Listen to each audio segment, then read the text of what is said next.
Ephesians 4:2-3. With all lowliness and meekness, with longsuffering, forbearing one another in love, endeavoring to keep the unity of the Spirit in the bond of peace. Real-world examples expanded. Example 1. The Workaholic Father detailed case study. Background: David grew up in a lower middle-class family where his father worked multiple jobs to make ends meet. He witnessed his parents' financial stress and vowed that his own family would never experience such hardship. This noble intention, however, became an idol that ultimately destroyed what he was trying to protect. The progressive breakdown: David started his career with reasonable work-life balance. He attended his daughter's first dance recital and his son's little league games. But as promotion opportunities arose, he began staying late at the office. "Just for this project," he told his wife. "Just until I get the promotion." The promotion came, but so did increased responsibilities. By the time his children were in middle school, David was working 60-70-hour weeks. He missed his daughter's middle school graduation because of a business trip. He forgot his son's birthday because of a major presentation. His wife stopped asking him to family events because his absence was more predictable than his presence. David justified every absence. "I'm providing for you. This job pays for your dance lessons. My work makes your lifestyle possible." He genuinely believed he was serving his family through his career success. He didn't see the consequences because they were gradual, and he was rarely home to witness them. The consequences: 20 years later, David achieved the executive position he pursued. His salary was substantial, his reputation impressive, his retirement account healthy. But his family was broken. His daughter, now 28, she's been married and divorced. She chose a partner who was emotionally unavailable, recreating the dynamic she experienced with her father. She struggles with anxiety and has difficulty trusting men. She calls her father on holidays out of obligation but feels no emotional connection. When he tries to give advice about her life, she thinks, "You were never there. You don't know me." His son, now 25, he's underemployed and directionless. He never learned how to work hard or delay gratification because his father was never present to teach these lessons. He resents his father's success, seeing it as the thing that stole his childhood. He rarely visits and keeps conversations superficial. His wife, after 30 years of marriage, she's emotionally disconnected. She built a life that didn't include David, her own friends, activities, and interests. They live as roommates, not partners. She stayed for financial security and religious conviction, but the intimacy is gone. She sometimes wonders what her life would have been like if she'd married someone who actually wanted to be present. David himself, now 55, he's achieved everything he pursued professionally but feels empty. His children are strangers. His wife is distant. His grandchildren from his daughter's brief marriage don't know him. He has money but no one to share it with. He has success but no one who cares. He realizes too late that he sacrificed the irreplaceable for the replaceable. The lesson: David's story illustrates how the belief, "My career choices don't affect my family, I'm providing for them," is a devastating lie. His children needed his presence more than his presence. His wife needed his partnership more than his paycheck. He lived as though his choices had no relational consequences, but he was catastrophically wrong. Example 2. The social media addict detailed case study. Background: Sarah was an engaged, present mother when her children were young. She read to them, played with them, and was fully attentive. But as smartphones became ubiquitous and social media platforms proliferated, she gradually became absorbed in the digital world. The progressive breakdown: it started innocently, checking Facebook to stay connected with old friends, then Instagram for inspiration and ideas, then Pinterest for recipes and crafts, then Twitter for news, then TikTok for entertainment. Each platform promised connection but delivered distraction. Sarah began checking her phone first thing in the morning and last thing at night. During meals, her phone sat beside her plate. During conversations, she scrolled while half listening. During her children's activities, she photographed them for social media but wasn't truly present to experience the moments. She justified her behavior. I'm staying connected. I'm relaxing after a hard day. I'm keeping up with current events. I'm getting ideas for family activities. She genuinely believed her phone use was harmless, even beneficial. She didn't see the consequences because they were gradual and she was too distracted to notice. The consequences. After 5 years of increasing digital addiction, Sarah's family was suffering. Her marriage, her husband felt invisible. He would try to share about his day, but Sarah's eyes were on her screen. He would suggest activities, but Sarah was too absorbed in her phone to engage. Their physical intimacy declined because Sarah brought her phone to bed, scrolling until she fell asleep. He felt he was competing with her phone for attention and losing. Their marriage grew cold not through dramatic conflict but through gradual neglect. Her children, her 10-year-old son began acting out at school, seeking the attention he couldn't get at home. Her 7-year-old daughter developed anxiety, constantly asking, "Mommy, are you listening?" even when Sarah claimed she was. Both children learned that screens were more important than people. They began spending more time on their own devices, creating a family of isolated individuals in the same house. Her friendships. Sarah's real-world friendships became superficial. She knew what her friends posted online but didn't know what they were actually experiencing. She had hundreds of online friends, but no one she could call in a crisis. Her relationships became performative, curated posts rather than genuine connection. Her mental health. Sarah developed anxiety and depression. The constant comparison to others' curated lives made her feel inadequate. The dopamine hits from likes and comments created an addiction cycle. The fragmented attention damaged her ability to focus or be present. She felt simultaneously connected and profoundly lonely. The wake-up call. The crisis came when Sarah's daughter wrote a school essay titled, "My Mom's Phone." The teacher called Sarah in to discuss it. The essay described feeling invisible, competing with a screen for attention, and believing she wasn't as important as whatever was on the phone. Sarah was devastated. She had no idea her daughter felt this way. The recovery. Sarah deleted social media apps from her phone and established strict boundaries. No phones during meals, no phones in bedrooms, designated phone-free family time. The first weeks were difficult. She experienced withdrawal symptoms similar to substance addiction, but gradually she reconnected with her family. Her marriage improved. Her children's behavior stabilized. She rediscovered the joy of being fully present. The lesson. Sarah's story illustrates how the belief, "my phone use is personal and doesn't affect anyone else," is false. Her digital addiction had profound consequences for every important relationship in her life. What she thought was harmless relaxation was actually relational destruction. Example 3. The unforgiving church member detailed case study. Background. Robert had been a faithful member of Grace Community Church for 15 years. He served as a deacon, taught Sunday school, and was respected in the congregation. But when a conflict arose with another church leader, Robert's response revealed a heart issue that would ultimately destroy the church community. The conflict began over a relatively minor issue, a disagreement about how to allocate the church budget. Robert advocated for more mission spending. Tom, another deacon, wanted to prioritize building maintenance. The disagreement became personal when Tom questioned Robert's financial wisdom in a deacon's meeting. Robert felt publicly humiliated and disrespected. Rather than pursuing biblical reconciliation, Matthew 18:15-17, Robert nursed his offense. He replayed the incident in his mind, each time feeling more justified in his anger. He began speaking critically about Tom to other church members, framing it as concern or prayer requests. He subtly undermined Tom's leadership and credibility. The justification. Robert believed his feelings justified his actions. Tom wronged me publicly, so others need to know what kind of person he is.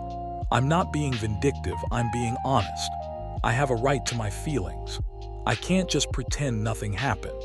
He convinced himself that maintaining his grudge was a matter of principle, not unforgiveness. The consequences. Over the next 2 years, Robert's unforgiveness metastasized through the church. Division. The congregation split into Robert's side and Tom's side. People who had been friends for years stopped speaking. Families chose sides. The church became a place of tension rather than peace. Leadership paralysis. The deacon board became dysfunctional. Every decision was viewed through the lens of the Robert-Tom conflict. Ministry initiatives stalled. The pastor spent more time managing conflict than shepherding the flock. Damaged witness. The community noticed the church's division. Unbelievers mocked the hypocrisy. Seekers stayed away. The church's reputation as a place of love and unity was destroyed. Spiritual casualties. Several families left the church, wounded by the conflict. Some stopped attending church altogether, their faith damaged by the experience. Young believers were confused and disillusioned. The split. Eventually, the church split. Robert and his supporters left to start a new congregation. Both churches were smaller, weaker, and financially strained.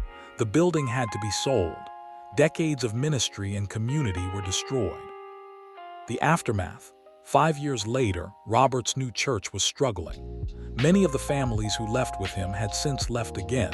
They recognized the pattern of division and didn't want to repeat it. Robert's reputation in the broader Messianian community was damaged. His children, who witnessed the whole conflict, became cynical about church.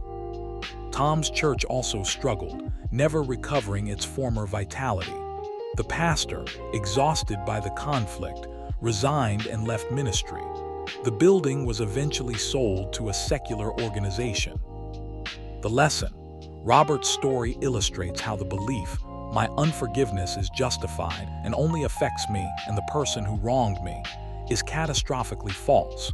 His refusal to forgive, rooted in the belief that he could nurse his wounds without affecting others, destroyed what should have been a place of healing and unity.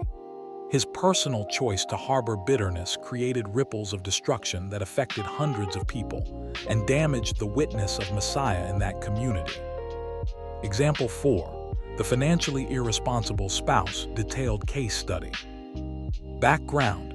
Jennifer and Mark married young, both coming from modest backgrounds. They agreed to build their financial life together, making major decisions jointly. But Jennifer struggled with impulse control and gradually began making secret purchases. The progressive deception. It started small, a $50 purchase she didn't mention. When Mark didn't notice, she felt emboldened. The purchases grew larger and more frequent. She opened credit cards in her name only, having statements sent to her work email. She intercepted packages before Mark came home. She created elaborate stories to explain new items. "I've had this for years. It was a gift. I got it on clearance." Jennifer justified her behavior. "I work hard. I deserve nice things. Mark is too controlling about money. It's my money too. I'll pay it off before he finds out." She genuinely believed she could manage the situation without Mark knowing. She didn't see it as betrayal, just as maintaining her autonomy. The discovery. After 3 years, Jennifer had accumulated $40,000 in credit card debt. The discovery came when a creditor called their home phone looking for Jennifer. Mark, confused, began investigating. He found credit card statements, online shopping accounts, and hidden purchases throughout the house. The consequences. The financial debt was serious, but the relational damage was catastrophic. Shattered trust. Mark felt betrayed not just by the spending but by the years of lies. Every conversation they'd had about finances had been based on false information. He questioned everything. What else has she lied about? Can I trust anything she says? Do I even know who I'm married to? Financial crisis. The debt jeopardized their financial future. They had to drain their emergency fund, postpone buying a home, and take on extra work. Their credit score plummeted, affecting insurance rates and job prospects. Emotional trauma. Mark experienced symptoms similar to PTSD, hypervigilance about finances, difficulty sleeping, intrusive thoughts about the betrayal. Jennifer experienced shame and depression. Both needed counseling. Changed relationship dynamic. Mark insisted on complete financial transparency, all accounts joint, all purchases discussed, all statements reviewed together. While necessary for rebuilding trust, it created a parent-child dynamic rather than a partnership. Jennifer resented the oversight even though she'd created the need for it. Extended family impact. They had to borrow money from Mark's parents to consolidate debt, creating awkwardness and judgment. Family gatherings became uncomfortable. Jennifer's relationship with her in-laws was permanently damaged. Long-term consequences. Even after paying off the debt, which took 7 years, the trust was never fully restored. Mark always had a lingering suspicion. Jennifer always felt monitored. The spontaneity and joy in their relationship was replaced by caution and control. The lesson. Jennifer's story illustrates how the belief, "my spending is my business and doesn't affect my spouse," is false. In marriage, there are no truly private financial decisions. Her secret spending wasn't just about money, it was about trust, partnership, and covenant. Her belief that she could act without consequences to their relationship proved devastatingly false.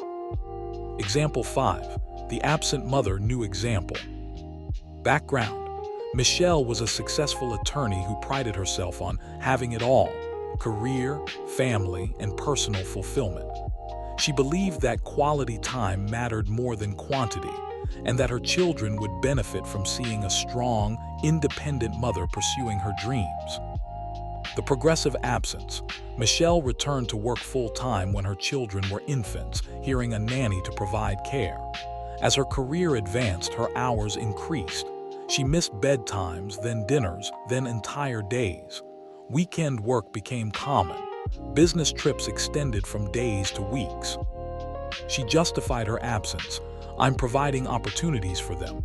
They have excellent care. I'm modeling success. They'll understand when they're older." She genuinely believed her career success would ultimately benefit her children. The consequences. By the time her children were teenagers, the damage was evident. Her daughter, age 16, struggled with an eating disorder, seeking control in the one area she could manage. She was an overachiever academically, desperately trying to earn her mother's attention and approval. She had difficulty forming close friendships, having learned that relationships were transactional and conditional. Her son, age 13, acted out behaviorally, seeking negative attention since positive attention was unavailable. He struggled academically despite high intelligence. He was angry and resentful, particularly toward his mother. He told his school counselor, "My mom cares more about her clients than about me." The marriage. Michelle's husband, who had reduced his own career to be more present for the children, grew resentful. He felt like a single parent. The emotional intimacy in their marriage eroded. They functioned as business partners managing a household rather than as intimate companions. The crisis. The wake-up call came when Michelle's daughter was hospitalized for her eating disorder. The therapist asked Michelle to participate in family therapy. During one session, her daughter said, "You were never there, I don't even know you, and I don't think you know me." Michelle was shocked. She thought she'd been a good mother, providing everything her children needed. The lesson. Michelle's story illustrates that children need presence, not just provision. Her belief that career success would benefit her children ignored their fundamental need for maternal attachment and attention. Her choices had profound consequences for her children's emotional health and her family's relational bonds. Example 6. The pornography user new example. Background. James was a committed Messiahian, married for 8 years with 2 young children. He loved his wife and considered himself a faithful husband, but he maintained a secret pornography habit that he believed was harmless and private. The Secret Life. James's pornography use began in adolescence and continued into marriage. He viewed it as a victimless activity, just pixels on a screen, not actual infidelity. He was careful to hide his habit, using private browsing modes and viewing only when alone. He justified it as a way to manage stress and as preferable to actual infidelity. The discovery. His wife discovered his habit when she borrowed his laptop and found his browsing history. She was devastated, feeling betrayed, inadequate, and deceived. The consequences. The impact extended far beyond what James had imagined. His wife's trauma.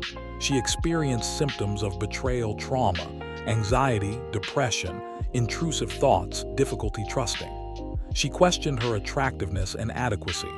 She felt she'd been competing with fantasy women and losing. Sexual intimacy. Their sexual relationship was damaged. His wife felt used and objectified. James struggled with unrealistic expectations and performance issues. The intimacy and vulnerability that should characterize marital sexuality was replaced by shame and disconnection. Emotional distance. The secrecy and lies created emotional distance. His wife questioned everything. What else is he hiding? Can I trust him? Does he even love me? Spiritual impact. James's spiritual life had been compromised for years. His prayer life was shallow, his Bible reading perfunctory, his worship hollow.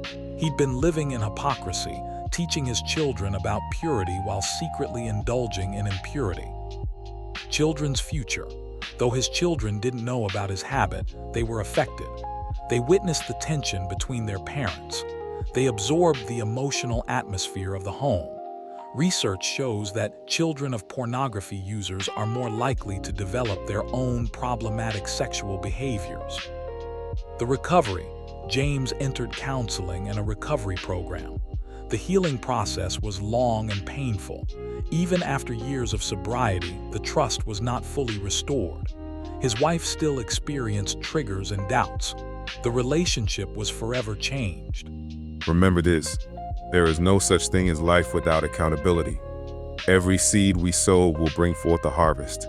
Do not believe the lie of no consequences, for Yahuah is not mocked. This week, choose wisely, walk humbly, and live with holy awareness that your actions matter before the Most High. Let us reject the deception, embrace accountability, and walk in the freedom of Yahuah HaMashiach. For what we do in secret will be revealed, and what we sow today will shape the harvest of tomorrow.